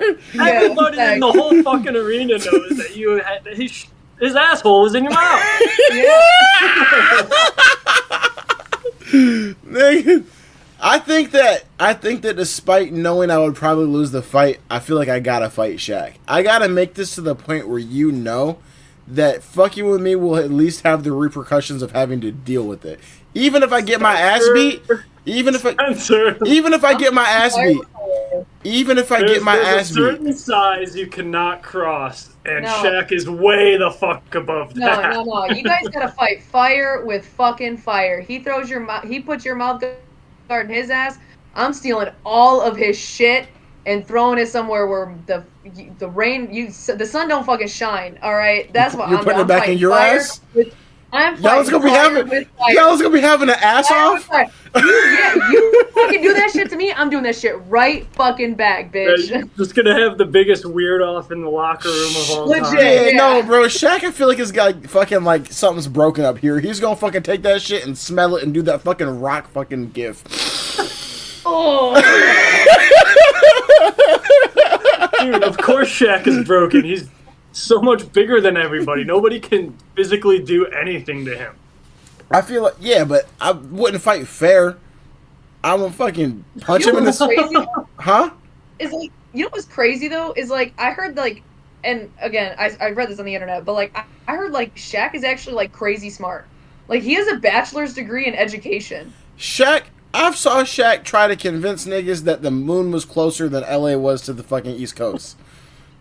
Which is, again, like, crazy. I saw Shaq tell fucking, I don't remember, I think it was Kenny. What an enigma. What a fucking enigma. He told fucking Kenny that, I think it was Kenny. Kenny didn't want to buy a car because the gas was going to be too expensive. Shaq was like, well, oh my god, only $10 a day. Just fill it up at $20 every time it gets to halfway, and then it's not going to be that expensive. It's the same amount of fucking money, Shaq. 5 fucking fill-ups at $20 is the same thing at fucking 1 fill-up at fucking $100. It's the same fucking $100. You just stop him more often. You're gonna be driving less. If he's that fucking smart, he sure says some stupid shit. I want to know if he's ever. I want to know if he's ever fucking pranked the fucking inside the NBA guys like that. Has he ever been like, "Hey Ernie, do you know that the pen you're using has been in my ass?" Like, I can guarantee you that he's done some pranks on that show. Oh, I don't think I've seen any horrific ones that were like, oh my god, that's horrible. But yeah, I'm. That's kind of crazy to think that fucking Charles Barkley and Shaq have been able to coexist for so long. That Shaq must have really matured. I mean, it's some of the best television sports coverage that you can get. I know, but Charles Barkley used to be a fucking dog back in the day too. I forgot where I just saw this at. But Kyle, did you never see him play? No. Kyle, I think maybe sent this to me, but it was some dude like back years ago had thrown his drink on Charles Barkley, and Charles Barkley threw him out a fucking glass window, and he went to court and asked if he had any regrets, and he said, "I regret we were on a higher floor." And the fact that what'd you say? Stand on business. Right. And the fact that he and Shaq have been able to get along, and Shaq has done that kind of crazy shit. That's crazy. Yeah.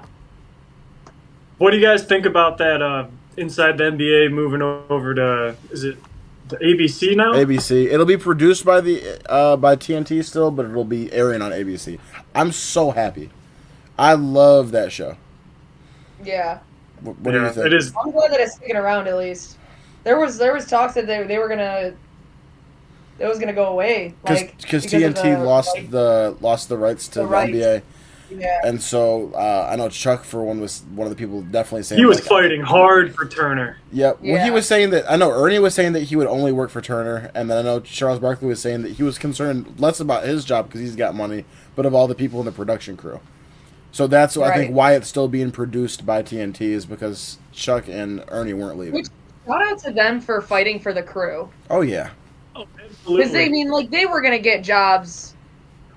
You know, like ABC would have hired them. Like they would have done their own little thing. You know what I mean? Right. And it would have been a whole different crew. So like, shout out to them for actually standing up for like their crew and being like, no, we want this produced. You know, like I understand like TNT lost. You know, Turner lost the rights. Like we can't do anything about that, but we can, still make it a good product. Right. Exactly, and make it the product that they want. Right. Like across the board. Yeah. Yeah, and do you guys like what the Inside the NBA does in the playoffs where they bring on 1 to 2 NBA players that are no longer in the playoffs that potentially want to go into broadcasting later in their career? Yes, but I'm fucking sick and tired of Draymond Green, dog. He's all over the media. I think that's an inevitable, though. I think he's I think You he's know- going to be joining ESPN as soon as he hangs it up. You know I what agree. Draymond reminds me of? It's like Gronk in the NFL. That's exactly Gronk- Gronk didn't have a history of just being a fucking stomping niggas on the chest, kicking niggas Yes, in he the nuts. did. Gronk?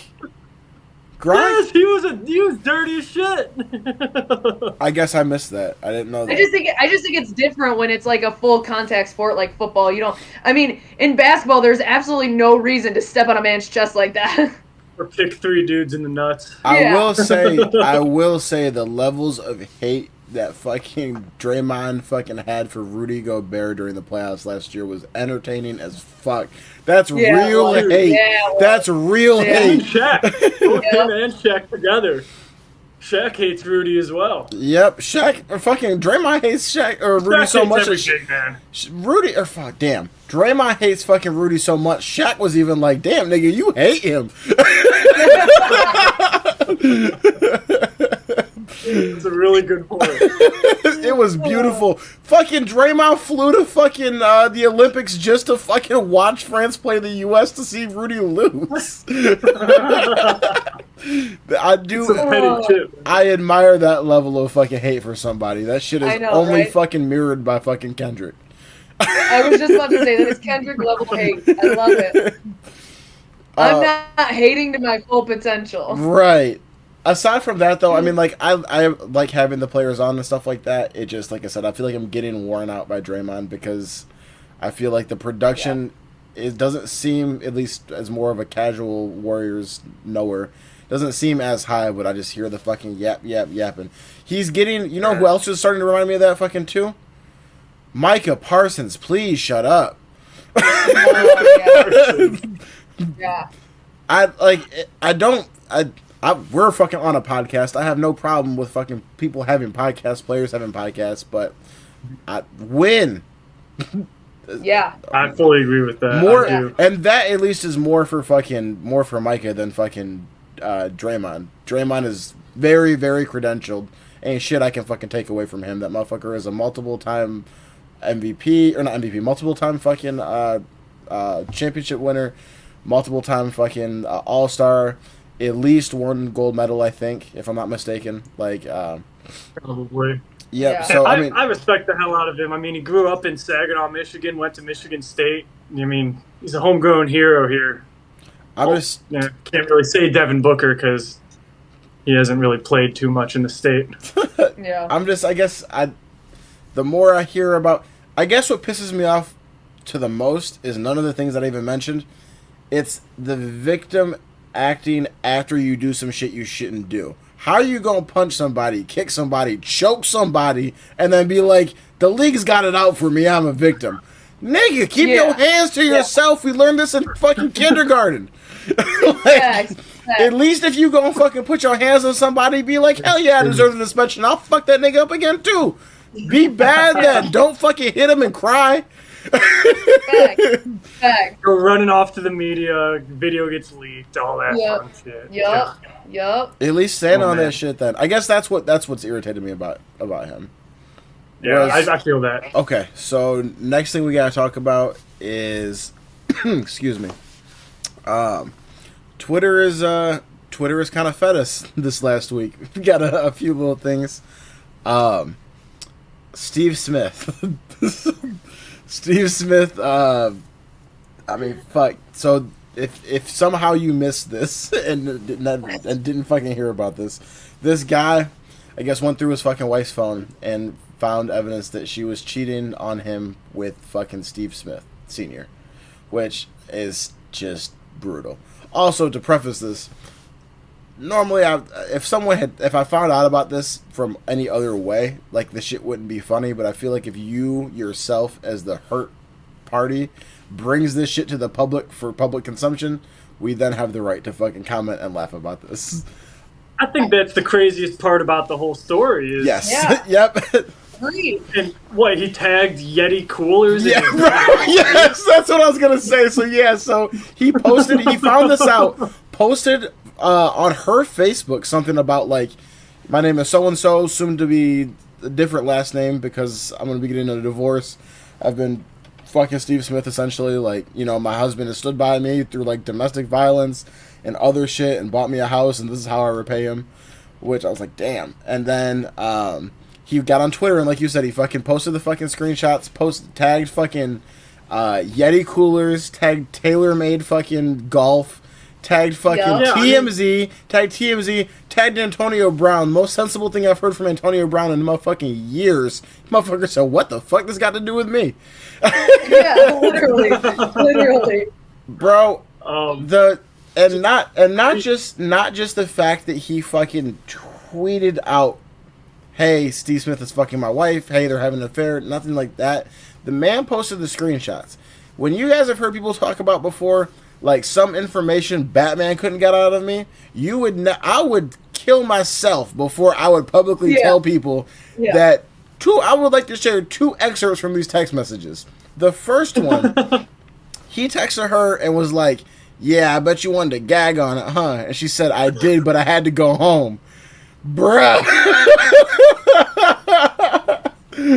Number 2. That is your... I don't know. What the fuck makes you post something like that?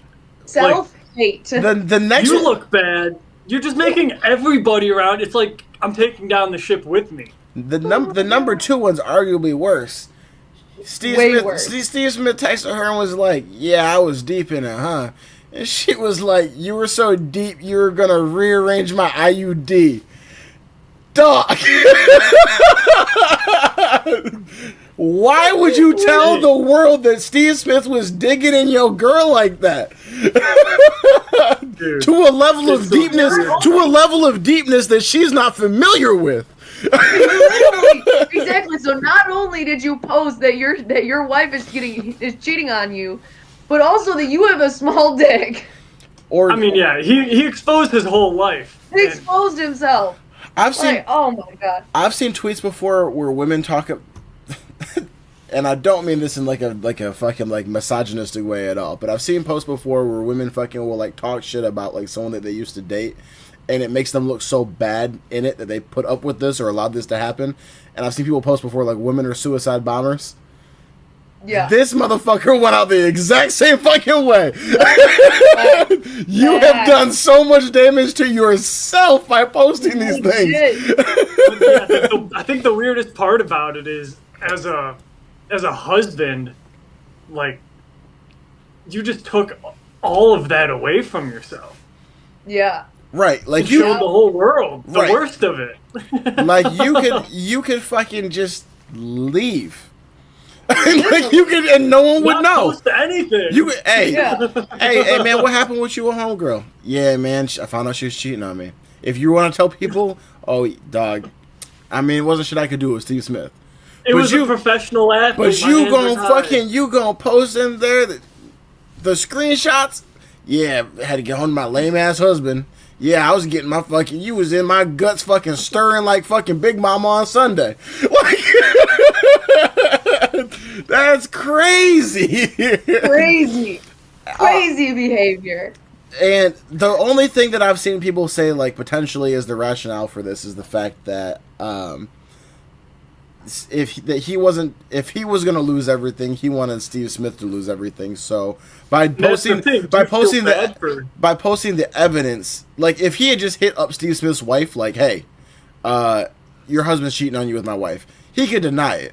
By posting the evidence, now there's no way to fucking deny it, and they can't even she can't even like forgive him in secret because the whole world knows. So it's like, oh, you're Steve Smith's wife, the Steve Smith that was just fucking somebody else. So like he is essentially shaming her into leaving him. But nigga, at what cost?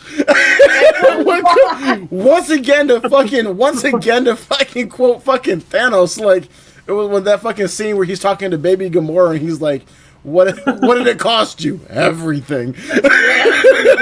Everything. That's crazy. I would never ever put that shit public. No. Do you have to feel bad for Steve Smith's wife at some point? Yes. Yeah. Absolutely. Yes. Absolutely. She's got to be the victim in this whole That's thing. the biggest victim. Absolutely. That's absolutely. the person you feel the most bad for is Steve Smith's wife. But yeah. Well, that being said, I guess we don't know if she got a prenup or not. At least she's probably gonna be crying in the fucking Lambo. This nigga gonna be crying with no fucking self-esteem and no money. Yeah. And I'm not fully caught up with the story. Did anybody get her opinion on it? Is she leaving him? Are they for sure getting separated? I don't think that anyone has had time for anything other than to point and laugh at this sorry nigga for posting this. Yep. Like, bro. That has been the entire focus, is just this dude. And the entire focus is these fucking screenshots of them sexting. Like, right. Nobody's even really putting Steve Smith in like a horrible light here outside of cheating on his wife. That man's gonna be even more desired. You just built a market for him. You just made this man more desirable. You got. Oh, so you like that, huh? Yeah. Trying to see what that was like. Insert the thotties going, I need my IED rearranged. Oh my god, dude. That's crazy. I just can't. I mean, I understand crash out when fucking emotions are high, logic is low. It's so hard for me to wrap my head around the idea. Logic is low. Logic is not existent. Why would you he pretty much cucked himself. Literally, yeah. Exactly. You remember how bad everyone felt? Did you guys watch The Office? Yeah. You remember how bad you had to fucking feel for like Andy Bernard when the whole office knew that Angela was fucking Dwight and he didn't know, and then when he found out, he knew everyone else knew? You told them all. Yeah. You just told all of us. I don't know who you are, and the only thing that I know you for is the fact that your wife got fucked by Steve Smith. Honestly, that's the highlight of the story. The headline. The only reason we know it even better if Yeti replied to it and be like, "We got nothing to do with this." Hey, bro, here's a free cooler. Yeah, here's a free cooler. Sorry about your troubles, man. I wonder if Steve Smith has a sponsorship with them or something like that's. He's got to have something. I was listening to the Jenkins and Jones podcast, and I heard one of the funniest fucking takes from about this was the fact that one of the guys was saying when you're trying to get in with the girl, right? You're sending her your best angles. You really doing it up. Steve Smith sent her a motherfucking picture of him sitting like this, on some bullshit. Not even a good picture. They were nigga, they are in love. He's not trying to fucking get in. They are comfortable together. Hey. Oh my god, money talks though. Money always talks. Money always talks. That's crazy. And wow. Yeah, all I know is if I ever get cheated on, I'm not posting that shit. I'm not posting that shit. No. I don't care if it's with Elon Musk. Fucking, I'm not doing it. No. Yeah, that's crazy. Crazy as hell. One of the other crazier fucking things, I don't know. The Steve Smith shit was crazy. What I'm about to tell y'all next, I think, is arguably crazier, because at least there's context for the Steve Smith shit happening. People cheat, right? And people cheating with a celebrity, that shit happens, right? The shit I'm about to tell y'all niggas, I don't understand how this happens on a consistent basis. Keith Lee left his UK viewers disappointed after not enjoying SpudBros food.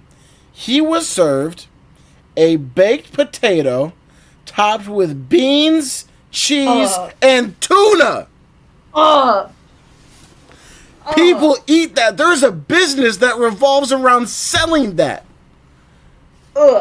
Yeah, they eat like prisoners in the UK. Someone I ever saw a tweet that says something about that's what you would feed a cat on its birthday.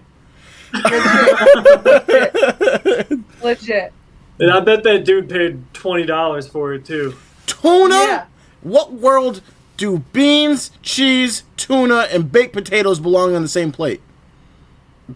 Honestly, not this planet. Just take out the tuna and you're talking. I could eat a baked potato with cheese all day. Okay, but with beans on it? Yeah, the beans are a little bit of a stretch. Never tried it before. That's one No. that that's one of those. It's one of those British ones where it's like, I think I gotta try it. Fuck do you mean you want to try it? Ain't gonna be me. I've never had a bean and potato before. That sounds appealing to you? No, not at all. But I think you gotta at least have it once. Nah. I think the tuna on top of it is the ultimate crime. Would you try that? Absolutely not. Okay, at least there's some sense in you.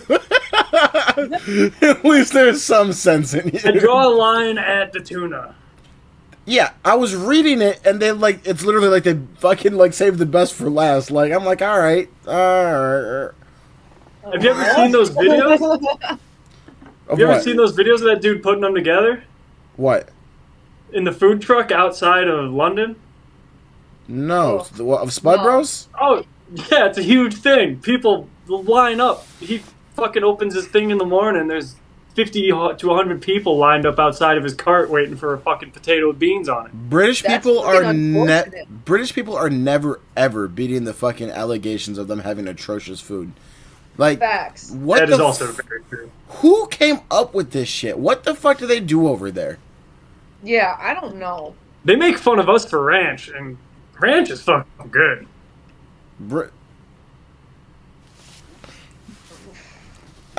You making fun of ranch when you're putting beans and tuna on a fucking baked potato is wild, insane behavior. Look, there were almost no benefits of slavery, but I will fucking say at least the inclusion of black people in this country has given us some much better fucking food than this shit. Because what the fuck is that? Jesus. Oh my god, if we can look to slavery for one positive, there's some good food in America now. The creation of fucking soul food, the creation of soul food, the creation of spices.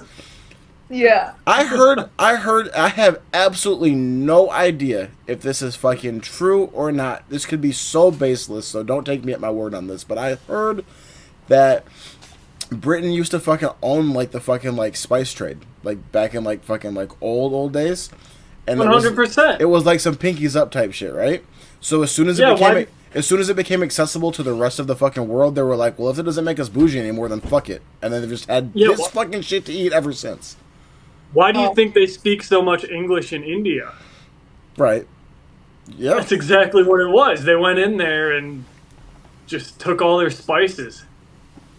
I just think that this is fucking disgusting. I've never seen a plate of anyone eating some shit in fucking Britain, and I'm like, that looks edible. Not even good. Right. Edible. Yeah. Edible. Yeah. Nigga, why beans with everything too? Beans on toast in the morning? That I can't get by. I know that you're sitting there at fucking work after your beans and toast, and about noon, everybody's stomach sound like boots in a dryer. Like, what the fuck? It's just, every time I fucking see a plate from Britain, the word that comes to my mind is heinous. Like, heinous. Like, the people that come up with this shit should be fucking tried at the Hague for crimes against humanity. And I don't understand how this is a consistent, like, oh yeah, have you tried SpudBros yet? Can't wait to get my beans, potatoes, and tuna. Yeah, fuck that. Well, they sent a lot of them down to Australia, and I don't think I could tell you an Australian dish that's any good. I don't know shit about Australian dishes. I'm scared of spiders. Australia got the fucking outback. They got motherfucking spiders the size of fucking dogs. I ain't fucking with it. I try to stay away from Australia in every sense. Yeah, also, a kangaroo way too many shots to get over there. What'd you say? You gotta get way too many shots to get over there. Right. I'm right. Oh Everything God, yeah. over there, Australia seems like playing fucking Minecraft at fucking night. Everything there's trying to kill you. Everything there's trying to kill you. Everything's trying to fucking kill you. Playing on hardcore mode. That's what I'm saying, bro. Everything there is fucking just waiting to fucking get your ass. And it's all fucked up shit that has no business existing. Legit. The two scariest places on fucking Earth are motherfucking the ocean, deep down in the ocean, and motherfucking Australia. Yep. Yeah, the ocean is absolutely terrifying. I think that there's stuff down there that's more intelligent than humans, to be honest. Could be. I wouldn't doubt it. Aren't fucking dolphins like the fucking second smartest creature on Earth? I think Yeah. they're the smartest mammal, I think. The smartest, like, aquatic mammal. Are dolphins mammals? You know, they're the only, I'm pretty sure they're the only, like, fish, or whatever you want to call it, like, sea creature that, like, will do things, like, just for the joy of it. Like, just for funs. Just for shitsies and giggies. Like, you see dolphins, like, jumping up and down and doing, like, twirls up in the air. Like, they just doing that for fucking shitsies and giggies because they're having fun. Shitsies and giggies is so cute. Not monkeys? What? Not monkeys? I guess I assume that they would do shit for fun too. I think she said Oh, no, aquatic like in animal. this, yeah, oh, like in aquatic this, animal?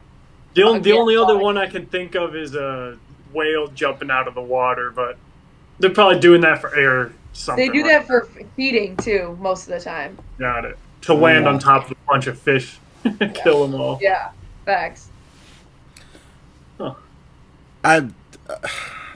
Every time I work in an area with a lot of people that have a lot of money and because of this have traveled a lot. I talk to them all the time about where they've fucking traveled to. I talk to them about where the best places they've been and where the best food they've gotten is.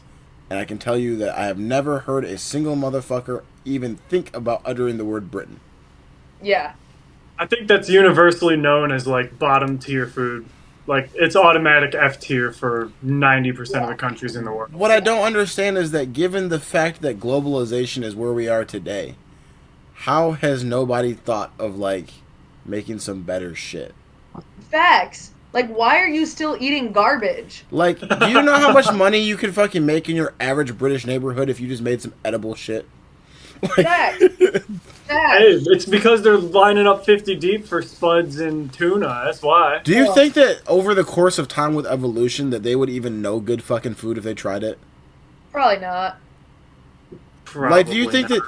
that if they got some fucking macaroni and motherfucking cheese and some fucking like smoked fucking ribs and like some cornbread, do you think that it would like kill them? Probably. Probably. I always hear Europeans. Oh yeah, sorry, Buck, cut you off. No, go ahead.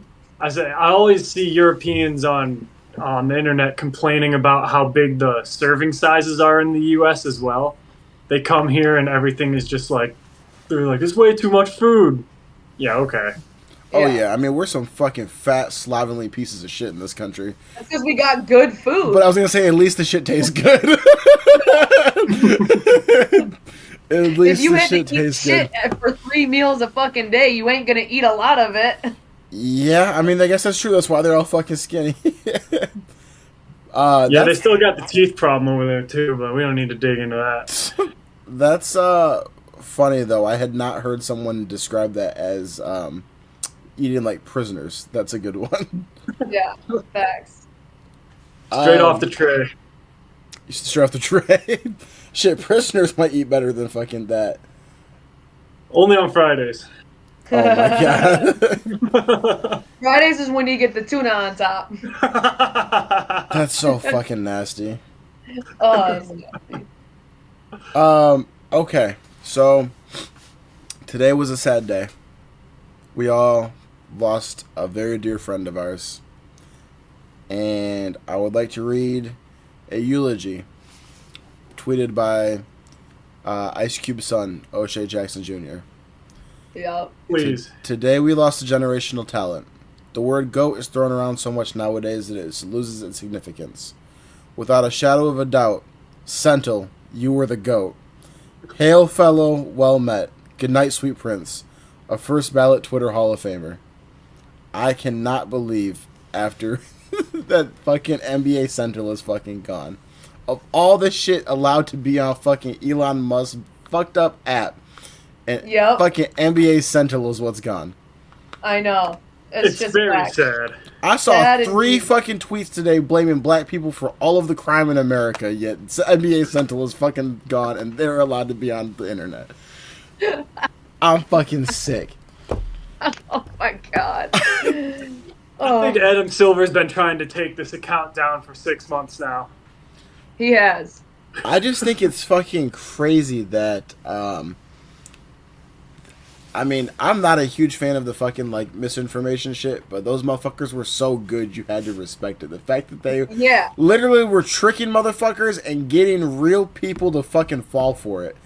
Yep. The Instagram screenshots were next level. There Yeah. were some where I'm just scrolling and I click on it and you see a real Twitter, or not Twitter, a real Instagram handle commenting some wild shit that is sort of believable.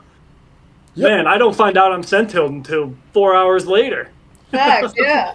It's crazy. I would like to read a few of the hits.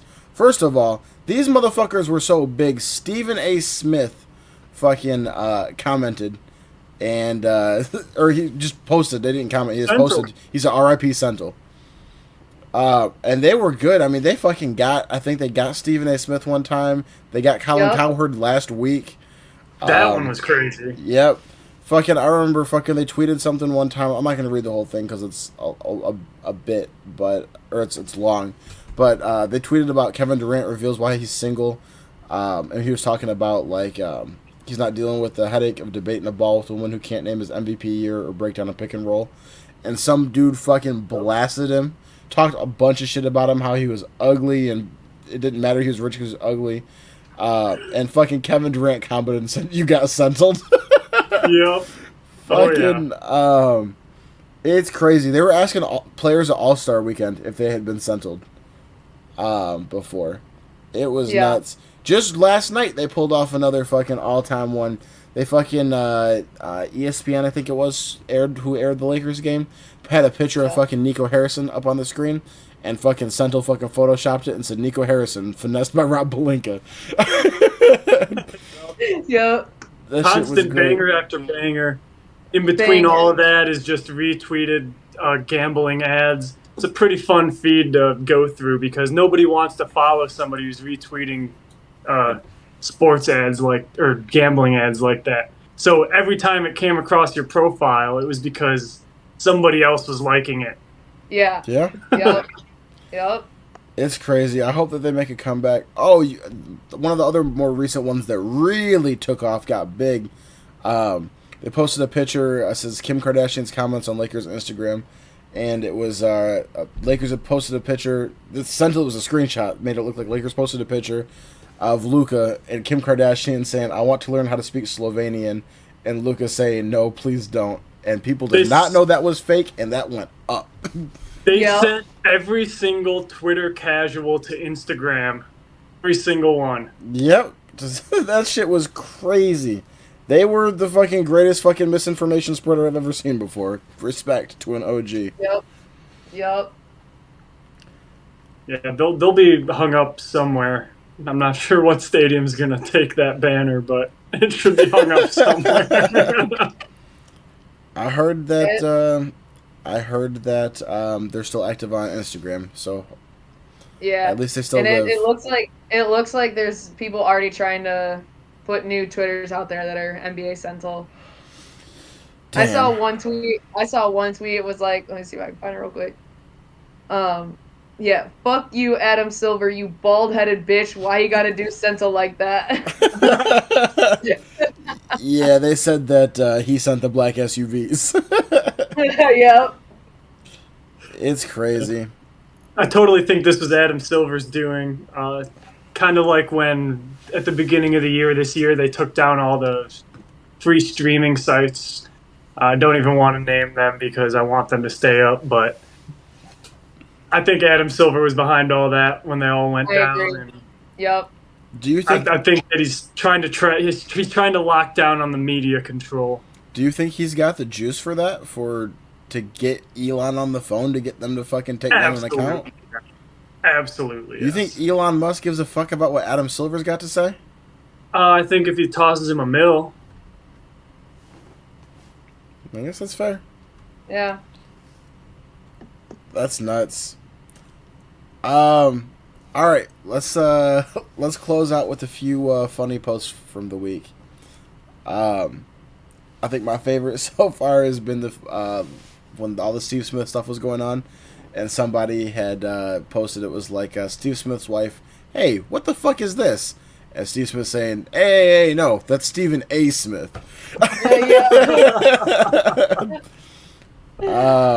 There's also the fact that last night during the Lakers game, the Lakers crowd was chanting, "Thank you, Nico." That was pretty good. I loved that video.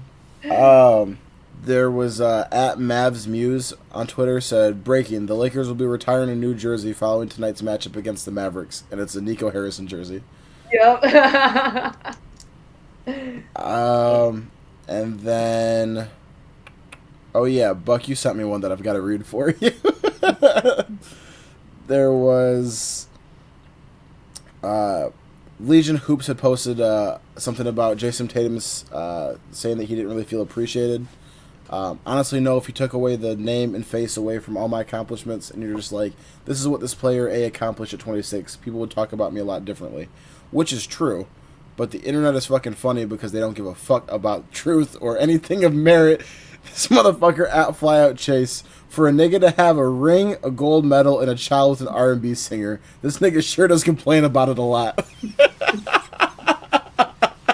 Which is facts. I think both things are true at the same time. They are. They both fucking are. Get you some business, bro. Did you have one, Nolan? I did have one post. I actually can't pull it up right now. Do you think you could pull that one up that I had sent in? Yeah, for sure. Wasn't as much funny as it was. What the hell? Why are we getting this confirmed today? Yes. This is from actual NBA Central.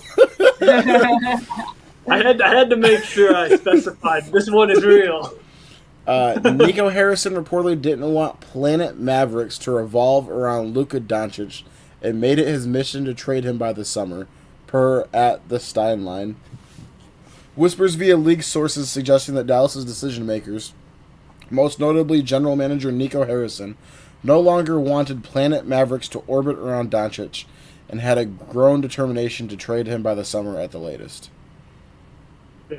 And that's just kind of crazy that we finally, after a week or 2 weeks, got the confirmation of what actually happened and what the thought process was behind it, because it was all speculation before. This nerd-ass nigga traded a 25-year-old generational talent and is out here talking about planets? Who the hell describes their fan base? We don't want our organization to orbit around one of the greatest players in the fucking league. One of the greatest players in franchise history. Fuck having anything. Fuck giving him any input in anything. Yeah. Yeah, I'm already giving it, and yeah, it's just ridiculous. Can't believe that the Dallas Mavericks are a serious organization at this point. Yeah. I have one more, and this is a little out of fucking left field. This is actually from fucking Reddit. But basically, this lady had posted this really fucking long, pretty sad like post about like how sad it is dating if you're an ugly woman. Like, just why would you laugh? She posted this and it was like damn, okay, like she was just getting the shot off her chest, like how tough it is, right? And then somebody in the comments said, and this slowly spirals. Someone in the comments said, okay, grab something to throw at me for saying this, but have you tried dating the visually impaired? And then he was, wait.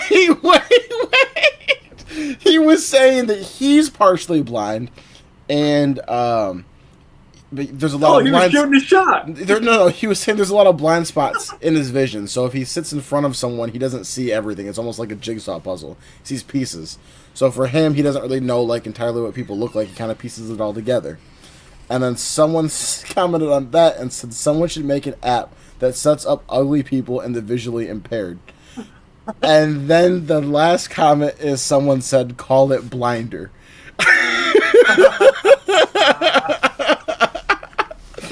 And low-key, that shit would probably work very well. It would. So, everyone won. She got what I would think is low-key, if you're feeling that bad about it, a potentially helpful suggestion. Yeah. And we have the next fucking $1 million fucking business idea. Facts. We're just going to be sitting outside of every single children's blind school as soon as they turn 18, handing them an application for a dating app.